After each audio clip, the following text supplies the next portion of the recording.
আল্লাহ রাব্বুল ইজ্জতের দরবারে অসংখ্য শুকরিয়া ও সুজুদ। যে রব্বে কায়নাত আমাদের সকলকে বড় ইহসান আর দয়া করে জুমার নামাজ আদায়ের লক্ষ্যে মসজিদে আসবার বসবার, তিনি আলোচনা করবার ও শুনবার তৌফিক দান করেছেন। সকলেই রব্বুল আলামিনের দরবারে কালিমাতুশ শুকর আদায় করি আলহামদুলিল্লাহ।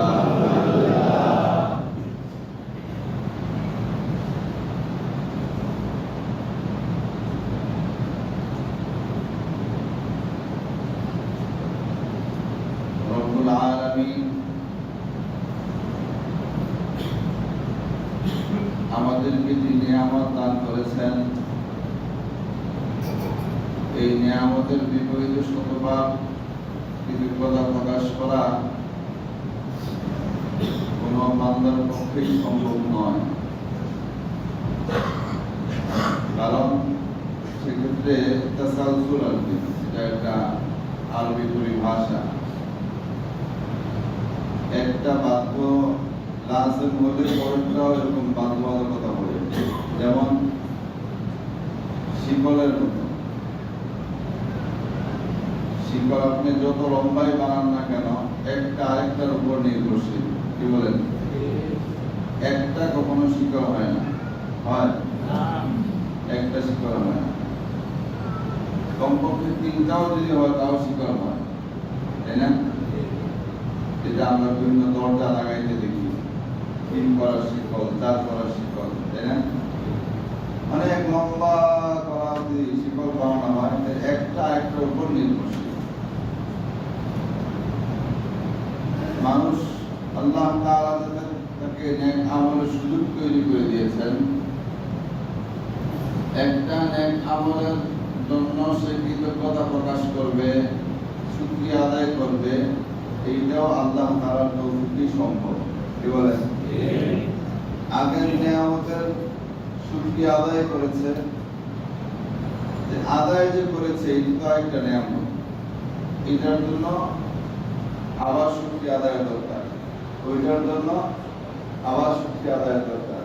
তাই একটা মানুষের পক্ষে আল্লাহ তাআলার নিয়ামতের শতভাগ শুকরিয়া আদায় করা কখনোই সম্ভব নয়, কখনোই সম্ভব নয়। অনেকের মনে খুশি হলেও আসলেই সবাই খুশি হতে পারেনি। বর্তমান সময়ে মনে করে এক সরকার চলে গিয়েছে, সামনে আবার সরকার আসবে, আবার আসবে, আবার আসবে। যতদিন পর্যন্ত এই জীবনে কোরআনের সুন্নাহর শাসন কায়েম না হবে, ততদিন পর্যন্ত খুশির কোনো সুযোগ নেই। কি বলেন? সুযোগ নেই। মনে করেন বিষধর সাপ একটা মেরে ফেলছেন, আরো আছে। যতদিন পর্যন্ত এই গর্তকে সাপ মুক্ত না করা যাবে, ততদিন এই ঘরে বসবাস করা কঠিন, তাই না? অনেকের মনে খুব খুশি দেখা যায়, বড় আনন্দ দেখা যায়। এগুলো আংশিক আনন্দ। আমাদের এই মিন্ডেরও একটা স্বাধীনতা আছে, যেটা আমরা আদৌ স্বাধীন পাইনি। কি বলেন? আমাদের গলায় কিন্তু এখনো চেপে ধরে। আমাদের সুবিধা অসুবিধাগুলো বুঝবার পরিবেশ এখনো হয়নি। কি স্বাভাবিকভাবে একটা কথা যেটা দুঃখের সাথে বলতে হয়, যদি এভারেজ হিসাব করা হয়, তাহলে যে সরকার চলে গেল, এই সরকার ক্ষমতায় থাকলে আমাদের কথা বলার ক্ষেত্রে অনেক যুগকে হিসাব করে বলতে হয়। কোরআনের কথা বললেও মনে করা হয় সরকার বিরোধী কথা বলেছে, হাদিসের কথা বললেও মনে করা হয় সরকার বিরোধী কথা বলা হয়েছে। অনেক স্লোগান আমাদেরকে শোনানো হয়, প্রতি উপজেলায় মসজিদ, প্রতি জেলায় জেলায় মসজিদ, কিন্তু বাংলাদেশে সরকারের টাকা দিয়ে দেওয়া হয়নি। সৌদি সরকার অনুদান দিচ্ছে, আপনারা যদি আপনার করতেন, এটা সরকারের কোনো কৃতিত্ব নেই। কি বলেন? বরং যে সরকারের আমলে হয়েছে ওই সরকারের লাভ হয়েছে, ছেলেমেয়েরা কিছু খাইতে পারছে। কি ছেলেমেয়েরা কিছু খাইতে পারছে। যে কোনো সরকার আমলে উন্নয়ন হবে, ওই সরকারের দলের লোকদের বেশি উপকার, এদের লাভ বেশি, নিজেদের দলের লোকের টেন্ডার পাবে, আরো ইত্যাদি ইত্যাদি। বাহার অনেকে যে খুশি একেবারে সীমার বাইরে গিয়ে খুশি উদযাপন করে, এগুলো উচিত না। কারণ আপনারা আমি এখনো স্বাধীন হইনি। কি বলেন? অনেকের কাছে খারাপ লাগবে যে হুজুর কোনো সুযোগ পাইছে এই জন্য বলতেছে। কথাটা এরকম শতভাগ বাস্তব না হইলে অনেকটাই বাস্তব। কারণ বাংলাদেশ স্বাধীন হওয়ার পর থেকে এই পর্যন্ত কোনো সরকার এমন যায় নাই যে জেলখানায় নিয়ে প্রচুর পানি দেয় নাই। বিগত সরকার কি বলেন? প্রথম যখন ক্ষমতা আসলে সাইফুল হাদিস সাহেবকে জেলে নেওয়া হয়েছে, মুফতি আমির সাহেবকে জেলে নেওয়া হয়েছে। আমির সাহেব রহমতুল্লাহ আলাইহির কাছে থেকে আমি ওনার কাছে গিয়ে শুনছি যে হত্যা করলে তো পুরা দেশব্যাপী আন্দোলন আরো চাঙ্গা হবে। 5,000 পাওয়ারের লাইট ওনার মাথার এক বিগত করে দেওয়া হয়েছে যেন ব্রেন আউট হয়ে যায়। তিনি বলতেন যে আমার চোখ কথা, বাকি আমি তেলাওয়াত করতাম। এত বেশি পরিমাণে তেলাওয়াত করতাম আর মনে মনে ভাবতাম যদি আমার প্রাণ বের হয় তাহলে আমি কারিমের তেলাওয়াত করতে করতে যেন আমার প্রাণটা বের হয়। এত বেশি পাওয়ারের লাইটের ডিপ দিয়েও আমার তেলাওয়াতের মোকাবেলায় ওরা ওই লাইটের কিছুই করতে পারে না। এটা আল্লাহর পক্ষ থেকে সাহায্য, এটা আল্লাহর পক্ষ থেকে নসরতার সাহায্য। সাইফুল হাদিস সাহেব রহমতুল্লাহ আলাইহি ওনাকে ওজুর করে দেওয়া হয়। এখনো অনেক আলেমরা আছে, কোনো দোষ নাই, শুধু দোষ কতটুকুই আলেম কেন, এখনো অনেকে জেলে আছে। কোন দুর্নীতির মামলা নাই, কোথাও ভাঙচুর করেছে এরকম মামলা নাই। কোরবানির আগে ছাড়া পেয়েছে অনেক আলেম আলহামদুলিল্লাহ। এর মধ্যে খালেদ সাইফুল আইবি জামাত বারাকাত আলিয়া উনি বললেন বোমা কি জিনিস আমি বইয়ে দেখছি, ছবিতে দেখছি, এটার নাম হলো বোমা। অথচ আমার বিরুদ্ধে মামলা দেওয়া হয়েছে আমি বোমা বানাইছি। আলেমের বিরুদ্ধে মামলা দেওয়া হয় কি বোমা বানাইছে। উনি বললেন যে আমি ছবিতে দেখছি, এটার নাম বোমা, জীবনে সরাসরি বোমা চোখেও দেখিনি। আজকের এই বয়ানের মাঝখানেও যে গুপ্তচর নাই এটা বলা মুশকিল। এই বয়ানেও যে গুপ্তচর নাই এটা বলা মুশকিল। দেশের এই করুণ পরিস্থিতিতে কাশিমপুর হাই সিকিউরিটি কারাগারে সেখানেও 26 জনকে গুলি করে, বন্দি 26 জনকে গুলি করে হত্যা করা হয়েছে। হ্যাঁ, 26 জন পর্যন্ত আমি জানি, 8 মিনিট জন্য কে করলো এইটা তালাশ করতে গেলে আরেক সমস্যা। মুসলিমরা করে নাই, অমুসলিমরাই করেছে। তাকে মুসলমানের একটা সৌন্দর্য হলো তাদের বিজয়ের পরে, তাদের স্বাধীনতা অর্জনের পরে আখলাক আর আচরণের দিক থেকে অন্য কোন ধর্মাবলম্বী মানুষ কষ্ট পাবে না। তাদের জান মাল নিরাপদ থাকবে মুসলমানের কাছে। এটা মুসলমানের সৌন্দর্য, এটা শিক্ষা। কথা বুঝে আসছে? আপনার প্রতিবেশী একজন হিন্দুধর্মী মানুষ,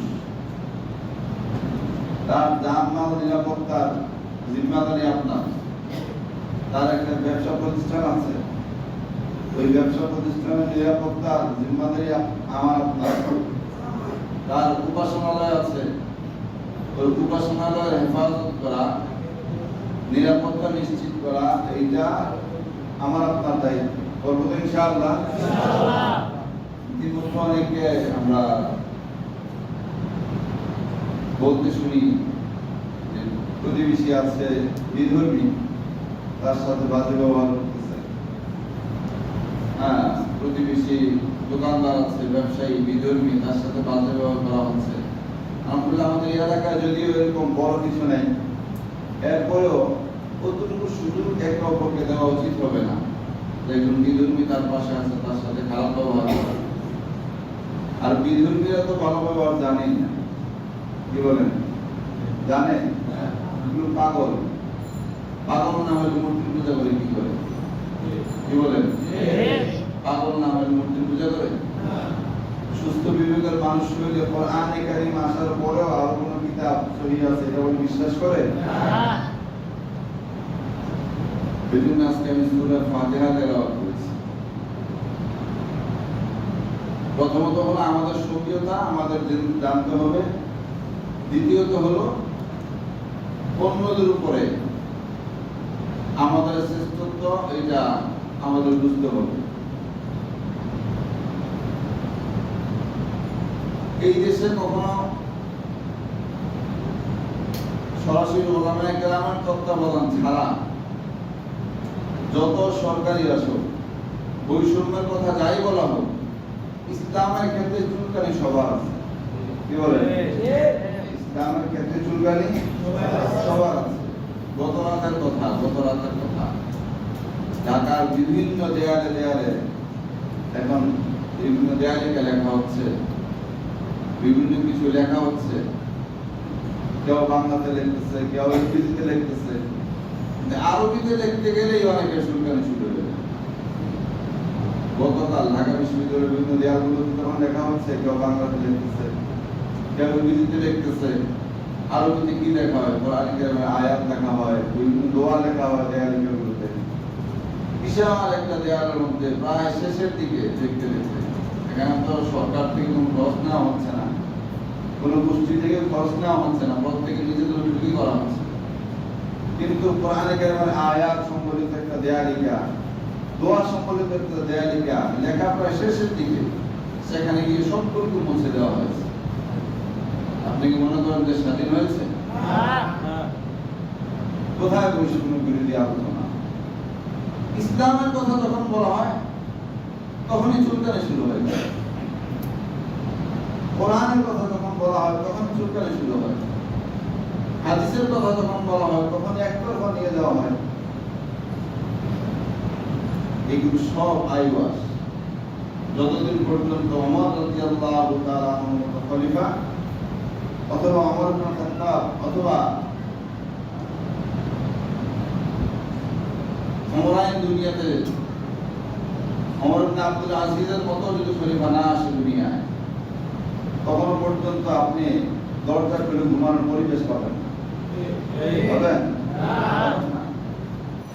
বরং একমাত্র মুসলমানরাই রাষ্ট্র পরিচালনা করে দেখিয়েছে, রাতে আপনি দরজা খুলে ঘুমাবেন আমিন, অর্থাৎ আপনি আমন আমানের সাথে নিরাপত্তার সাথে রাতে দরজা খুলে না টেনে ঘুমাবেন, কোনো সমস্যা নেই।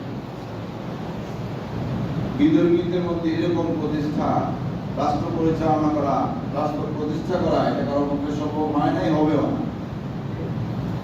কারণ যতদিন পর্যন্ত আপনার আমার দিলে, সর্বসাধারণের দিলে আল্লাহ তাআলার ভয় না আসবে, গুনার ব্যাপারে তার ভয় না আসবে, ততদিন পর্যন্ত আইন কানুন দিয়েও রাষ্ট্র ঠিক রাখা যাবে না। এই জন্য কোরআন কারীম দুনিয়াতে শুধু তেলাওয়াতের জন্য, শুধু খতমের জন্য, বাপ মারা গেছে, দাদা মারা গেছে, তাদের জন্য একটা খতম দেওয়া হবে, এই জন্যই শুধু কোরআন কারীম দুনিয়াতে আসে না। কোরআন প্রথমে আসছে তিলাওয়াত সাহিহা, একেবারে বিশুদ্ধ তিলাওয়াত শেখার জন্য। এরপরে কোরআন কারীমের অর্থ বোঝার জন্য, কোরআন সম্পর্কে গবেষণা করার জন্য, কোরআন আইন নিজের জীবনে, নিজের সমাজে, নিজের রাষ্ট্রে বাস্তবায়নের জন্য মূলত কোরআন আসছে। কোরআনের বিষয়ে এক একজন অভিজ্ঞ ব্যক্তি একটা দেশ চালাতে পারে মতো এরকম অভিজ্ঞ ব্যক্তি হয়। আজকে কোরআনের ব্যাপারে যারা যত বেশি পিএইচডি করুক না কেন, আমরা কি মনে করি সমাজের মোল্লা ছাড়া ওদের আর কিছুই করতে পারবে না। আসলে বিষয়টা এরকম নয়, কারণ কোরআন সমস্ত জ্ঞানের উৎস।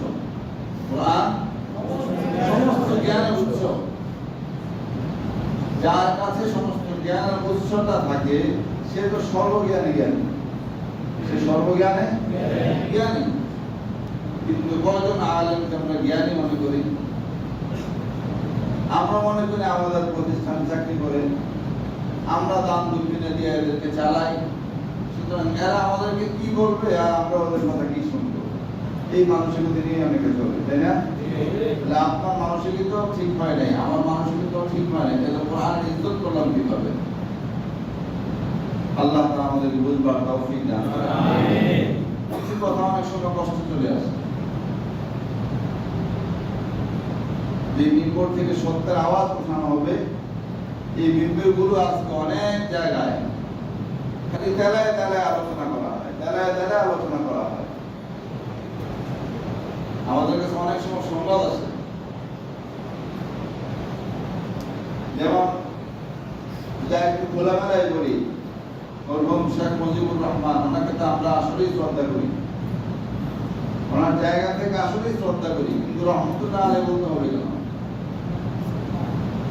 বলেন না, রহমতুল্লাহ আলাইহি বলতে হবে কেন? এটা বেশি তেলানি হয়, দেখি বেশি তেলানি হয়। আমার কাছে সংবাদ আছে, এরকম মিম্বরে বসে ওনাদের নাম নিয়ে নিয়ে রহমতুল্লাহ আলাইহি এই ওই জান্নাতে যাওয়ার অধিকার আছে, ফালতু কথা। এই জন্য কিন্তু আল্লাহর কাছে দায়ী থাকতে হবে, এই জন্য আল্লাহর কাছে কি হতে হবে? দায়ী থাকতে হবে। আল্লাহ তাআলা আমাদেরকে বুঝবার তৌফিক দান করেন। আমিন। আমি সূরা ফাতিহা তেলাওয়াত করেছি, এখানে পুরোটা সূরা ফাতিহা হলো একটা দোয়া, পুরোটা সূরা ফাতিহা কি একটা দোয়া, যে দোয়াটা আমরা প্রতিদিন করে থাকি, যে দোয়াটা আমরা প্রতিদিন করে থাকি। নামাজি ব্যক্তি যারা প্রত্যেক রাকাতে এই দোয়া করে থাকে, চাই সেটা নফল নামাজ হোক, চাই সেটা ওয়াজিব নামাজ হোক, চাই সেটা ফরজ নামাজ হোক, প্রতি রাকাতেই এই দোয়া করে থাকে। কিন্তু বিষয় হলো এই দোয়ার প্রতি আমরা অধিকাংশ ভ্রুক্ষেপ করি না। দোয়াটা এমন হয়ে গেল, একজন বিজ্ঞ মানুষ, অনেক বড় আলেম, তার ছাত্র যে কেউ হতে পারে না, একটু বুদ্ধিমান মানুষ ছাড়া তার ছাত্র হতে পারে না। উনি কয়েকটা পাখি পালতেন, কয়েকটা পাখি, ওই পাখিদেরকে একটা বুড়ি শিখাইছেন, শিকারি আয়েগা, শিকারি দানা ফেলেগা, দানা फैलेगा, शिकारी आएगा दाना फैलेगा, फंसना नहीं। চারটা কথা, একটা কথা ছুটে গেছে, যে শিকারি আসবে, খাবার দিবে, জাল ছড়াবে, ফেসে দেবো না কিন্তু। কয়টা কথা? চারটা কথা। শিকারি আসবে, খাবার দিবে, জাল ফেলবে, ফেসে দেও না কিন্তু। এই চার কথা শিখাইছে। যখনই কেউ ওনার শিষ্য হতে যায়, আসলে উনি করে কি একটা জাল তার হাতে দেয়, ধরো এই জাল নাও আর এই খাবার নাও, ওই যে ওখান থেকে কিছু পাখি ধরে নিয়ে আসো, ওখান থেকে কিছু পাখি ধরে নিয়ে আসো, বাস জাল নিয়ে যাওয়া হয়, খাবার নিয়ে যাওয়া হয়। তো প্রথমে খাবার দেয়, দিলে ওখান থেকে গাছের উপর থেকে পাখিরা বলতে থাকে একসাথে, যে শিকারি আসবে, খাবার দিবে, জাল পাতবে, ফেসে যেও না। একসাথে সব পাখিরা যখন বলতে থাকে, একটু বোকা টাইপের যারা, এরা চিন্তা করে না, এই পাখি যেই চালা, এই পাখি যেই চালা, এই পাখি ধরা যাবে না, এই পাখি আসছি, এতেই সে কি মেসেজ দিচ্ছে যে শিকারি আসবে, হ্যাঁ, আদার দিবে, খাবার দিবে, জাল ফেলবে, ফেসে যেও না। একসাথে বলতেছে, সুতরাং এই চালাক পাখি ধরা যাবে না, বাস চলে যায়। উনি পরীক্ষায় ফেল, উনি পরীক্ষায় ফেল। একটু বুদ্ধিমান তারা হ্যাঁ, চিন্তা করে কি ব্যাপার, পাখি তো কথা বলার কথা না, নিশ্চয়ই এটা তার বলি মাত্র, এটা তার বলি মাত্র, এটা হাকিকত সে বুঝবার কথা না। সুতরাং উনি খাবার ছিটায় দেয় জাল পাতে, একটু অপেক্ষা করলে পাখিগুলো এই কথা বলতে বলতেই নামে, খাইতে থাকে আর আটকায় যায়, এই কথা বলতে বলতেই নামে, আবার এগুলোই বলতে থাকে আর খাইতে থাকে। আটকে গেলে দুজনের কাছে আরে বাস, তুমি শিষ্য হওয়ার উপযুক্ত, তুমি শিষ্য হওয়ার উপযুক্ত। বাস বাকি তো ওনারই, তিনি এগুলো আবার ছেড়ে দেয়, আবার এটা ওখানে চলে যায়। আবার কেউ ছাত্র হইতে চাইলে এই প্রক্রিয়ার ইন্টারভিউ পাস করলে ইন্টারভিউ, বাস উনি ছাত্র হবে, পাস না করলে ছাত্র হবে না। পাস করলে এদিকে দেখা, পাস করলে কি হবে, ছাত্র হবে, পাস না করলে। আমাদের হালত হলো আমরা প্রতিদিন করি ইহদিনাস সিরাতাল মুস্তাকিম সিরাতাল লাযীনা আন'আমতা আলাইহিম গায়রিল মাগদুবি আলাইহিম ওয়ালাদ-দাল্লিন। ইহদিনাস সিরাতাল মুস্তাকিম, ইয়া আল্লাহ আমাকে আপনি সঠিক পথ দেখান, সঠিক রাস্তা দেখান। সিরাতাল লাযীনা আন'আমতা আলাইহিম, ওই পথ যাদের পথে আপনি নিয়ামত দান করেছেন, এই পথে আপনি কি করেছেন, নিয়ামত দান করেছেন। গায়রিল মাগদুবি আলাইহিম ওয়ালাদ-দাল্লিন, ওই পথে নয় যে পথ ইহুদিদের পথ। মাগদুবি আলাইহিম বলতে যাদের প্রতি আপনি অসন্তুষ্ট হয়েছেন, রাগান্বিত হয়েছেন। তাফসীরের কিতাবে এদেরকে বলা হয় ইহুদি। গায়রিল মাগদুবি আলাইহিম, কোরআনে কারীমে সূরা ফাতিহা মাগদুবি আলাইহিম বলতে যেই দলের উপর আপনি অসন্তুষ্ট হয়েছেন, রাগান্বিত হয়েছেন, এই দল বলতে ইহুদিদেরকে বোঝানো হয়েছে। কাদেরকে বোঝানো হয়েছে? ইহুদিদের পথ নয়, ওয়ালাদ-দাল্লিন, নাসারা বা খ্রিস্টানদের পথ নয়, বরং কাদের পথ? অন্য আয়াতে আল্লাহ সুবহানাহু ওয়া তাআলা বলেন,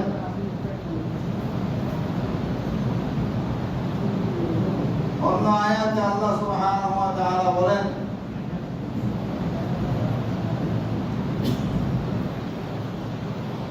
সিরাতাল লাযীনা আন'আমতা আলাইহিম মিনান নাবিয়্যিনা ওয়াস-সিদ্দীকিনা ওয়াশ-শুহাদা'i ওয়াস-সালিহিন ওয়া হাসুনা উলাইকা রাফীকা।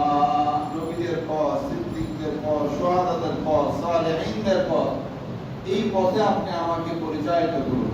এই বলি আমরা প্রতিদিন প্রত্যেক ওয়াক্তে পড়তেছি, প্রতিদিন প্রত্যেক ওয়াক্তে পড়তেছি, অথচ এই বলি পরে মসজিদ থেকে বের হলেই আবার খ্রিস্টানদের পথে চলতেছি, ইহুদিদের পথে চলতেছি। এদের কৃষ্টি কালচার, এদের সভ্যতা, এদের লেনদেন, এদের সবকিছু আমার পছন্দ। মাত্র বলে যাচ্ছি যে ইহুদিদের পথে আমাকে চালাবেন না, খ্রিস্টানদের পথে আমি চলতে চাই না, ইহুদিদের পথে চলতে চাই না, মাত্র বলে গেলাম। কিন্তু বের হয়ে আবারও তাদের সভ্যতার মধ্যে ডুবে যাচ্ছি, আবারও তাদের সভ্যতার মধ্যে কি যাচ্ছি, ডুবে যাচ্ছি। এই জন্য যতদিন পর্যন্ত গায়রিল মাগদুবি আলাইহিমের মর্ম আমরা অন্তর থেকে বুঝতে না পারবো, যতদিন পর্যন্ত ওয়ালাদ-দাল্লিনের মর্ম অন্তর থেকে বুঝতে না পারবো, ততদিন পর্যন্ত এই নামাজের এই তিলাওয়াত, নামাজের বাইরের এই তিলাওয়াত, সূরা ফাতিহার এই তিলাওয়াতের দ্বারা আমাদের কোনো লাভ হবে না। হ্যাঁ, অক্ষর অক্ষরে নেকিও বেশি, কিন্তু এটার যে লাভ হওয়ার কথা ছিল, এটার যে ফায়দা পাওয়ার কথা ছিল, এটা পাবো না। তখন এই পাখির মতো হয়ে যাবে। কার মতো হয়ে যাবে? শিকারি আসবে, খাবার দিবে, জাল ফেলবে, ফেসে দিও না। সে এই কথা বলতেছে আর জালের মধ্যে পড়তেছে, জালের মধ্যে আটকে যেতেছে। আমাদের হালত হলো আমরা প্রতিদিন বলতেছি গায়রিল মাগদুবি আলাইহিম ওয়ালাদ-দাল্লিন, আমিন, অথচ আমরা দাল্লিনের কাতারে, মাগদুবি আলাইহিমের কাতারে প্রতিদিন কাজ করি। প্রিয় হাজিরিন, সর্বশেষ কথা হলো শুধু আজকের এই দিনের জন্য নয়, প্রত্যেক দিনের জন্য যতকাল বেঁচে থাকবো প্রতিদিনের জন্য, প্রতি মুহূর্তের জন্য একটা কথা মনে রাখতে হবে, আদর্শিক দিক থেকে বিধর্মীদের থেকে আমাদের আদর্শ অনেক উত্তম, আমাদের আখলাক অনেক উত্তম। এটা শুধু মৌখিক ভাবে নয়, যেন আমরা আমাদের দ্বারাও প্রমাণ করতে পারি। পারবো তো ইনশাআল্লাহ? সর্বশেষ একটা মাসআলা, হাদিস শরীফে নবী আলাইহিস সালাতু ওয়াস সালাম ওনার জীবনের অনেক ওয়াকিয়া বর্ণিত আছে। একটা ওয়াকিয়া হলো এরকম, নবী আলাইহিস সালাতু ওয়াস সালামের সাথে থাকা ওনার কোটকে এরকম ধরে নিয়ে যায় এরকম এক ব্যক্তি। উনি যখন কোন এক যুদ্ধ থেকে যাওয়ার পরে এক জায়গায় অবস্থান করছিলেন, দূর থেকে একটা তীর এসে ঘাড়ের এই জায়গায় একবারে ঘাড় ছিদ্র হয়ে তীর বের হয়ে গেছে, রক্তক্ষরণ হয়, সেখানে তিনি মারা গেলেন। সাহাবায়ে কেরাম অত্যন্ত আনন্দ প্রকাশ করে বললেন, বাহ, চমৎকার, বড় জান্নাতি মানুষ, বড় জান্নাতি মানুষ। নবী আলাইহিস সালাতু ওয়াস সালাম রেগে গেলেন, বললেন, আমি তো দেখতেছি সে জাহান্নামে গিয়েছে। বলেন না নাউযুবিল্লাহ। দেখেন, নবীর সাথে যুদ্ধ করছে সাল্লাল্লাহু আলাইহি ওয়াসাল্লাম, ফিরে আসছে, এখনো নবী আলাইহিস সালাতু ওয়াস সালামের কোটের রশিতে ধরা, ওই অবস্থায় কি লাগছে? তীর লাগছে, এখন মারা গিয়েছে। স্বাভাবিকভাবেই সাহাবায়ে কেরাম উপস্থিত, ওনারা বলতেছেন শহীদ। নবী আলাইহিস সালাতু ওয়াস সালাম রেগে গেলেন। সাহাবায়ে কেরাম জানতে চাইলেন, এত ভালো কাজ করার পরেও সে তো এখনো যুদ্ধের ময়দানেই আছে, এখনো বাড়ি ফিরে যায়নি, এই অবস্থায় মারা যাওয়ার পরেও সে কেন জান্নাতি না? নবী আলাইহিস সালাতু ওয়াস সালাম বললেন, আমি জানি সে যুদ্ধের ময়দান থেকে সামান্য কম দামি একটা রুমাল সে অনুমতি ছাড়া নিয়ে গিয়েছে। সামান্য একটা রুমাল অনুমতি ছাড়া কি নিয়ে গিয়েছে, নসরত করেছে। এই অপরাধে সে জান্নাতের বদৌলতে জাহান্নামের দিকে ফিরছে। সাহাবায়ে কেরাম ভয়ে আতঙ্কিত হয়ে গেলেন। কারো কাছে জুতার একটা ফিতা ছিল, কারো কাছে এরকম জুতা ছিল, কম দামি সামান্য বস্তু ছিল। প্রত্যেকে আপন আপন গাছটি খুলে এগুলো আইনা নবী আলাইহিস সালাতু ওয়াস সালামের কাছে উপস্থিত করছেন। ইয়া রাসূলুল্লাহ, তাহলে আমার তো এই হালত হবে। প্রত্যেকেই আপন আপন যারাই যে মালটা অনুমতি ছাড়া নিয়ে নিয়েছিলেন, সবাই এই মালটা ফেরত দিয়েছেন।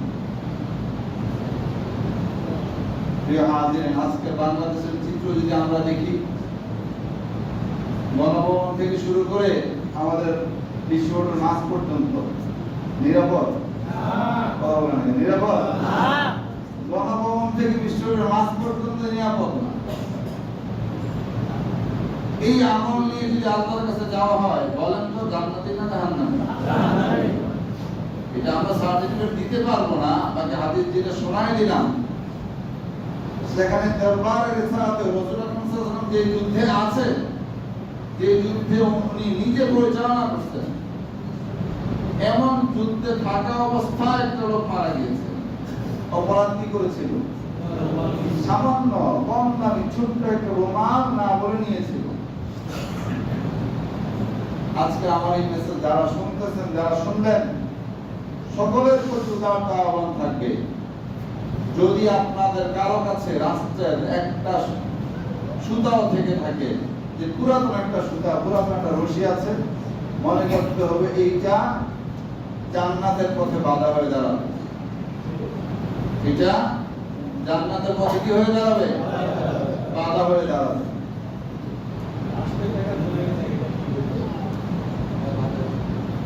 ওইটা তো সে আল্লাহর কাছে বুঝবে। কারণ এক সুতার জন্য যদি আটকায়, তাহলে 1000 কোটি টাকা জন্য আটকাবে না? অবশ্যই। মানে কি করছে? এটা ক্ষোভের জায়গা থেকে, অনেকে ক্ষোভের জায়গা থেকে করছে।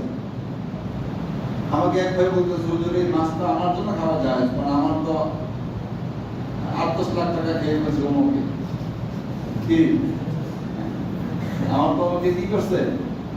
8 টাকা খেয়ে ফেলছে, সুতরাং এখানকার মাছটা আমার জন্য জায়েজ। এটা তার কথা, পরে আমি আমারটা বলে দিয়েছি। এই জন্য আজকের আলোচনাটা আমরা যারা শুনতেছি, গণভবন থেকে শুরু করে রাষ্ট্রের অন্য কোনো সম্পদ যদি আমরা আবেগের কারণে এনেও থাকি, নিরাপদ সোর্সে আমরা এটাকে পৌঁছে দেওয়ার চেষ্টা করবো। পারবো তো ইনশাআল্লাহ? বলেন না, পারবো তো ইনশাআল্লাহ? অনেকে আবেগ আপ্লুত হয়ে আমার কাছে এসে বলতেছে জোরে লাইট আনলাম, শেখ হাসিনা নাম লেখা এরকম টুইটে আনলাম, লাইটের ফাইন আনলাম, লাইটের মাথা আনলাম। না ভাই, এইটা জান্নাতের বিষয় না, এটা হলো জাহান্নামের একটা ফুলকি আপনি এনেছেন। জাহান্নামের একটা ফুলকি এনেছেন। এই লাইটের পিছনে পুরা বাংলাদেশের প্রত্যেকটা মানুষের অংশীদারিত্ব আছে। এই কথা বুঝে আসছে? এই কথাটা খারাপ লাগলেও বলতে হবে। ব্যক্তি বিশেষ বিষয় আর রাষ্ট্রীয় বিষয় অনেক ব্যবধান। যেটা আমরা যারা বিগত দিনে ভুলগুলো করেছি আগামী দিন করবো না, ঠিক আছে ইনশাআল্লাহ? বলেন না ইনশাআল্লাহ? আল্লাহ সুবহানাহু ওয়া তাআলা আমাদের সকলকে হেফাজত করেন। দোয়া করতে থাকি রব্বুল আলামিন এই বাংলাদেশে যেন সুন্দরভাবে রাষ্ট্র পরিচালনা করার জন্য একজন অভিভাবকের জিম্মাদারি দেন, এবং যিনারা অন্তর্বর্তী সরকার গঠন হয়েছে তাদেরকেও যেন আল্লাহ তাআলা সুবুদ্ধি দান করেন। আমিন।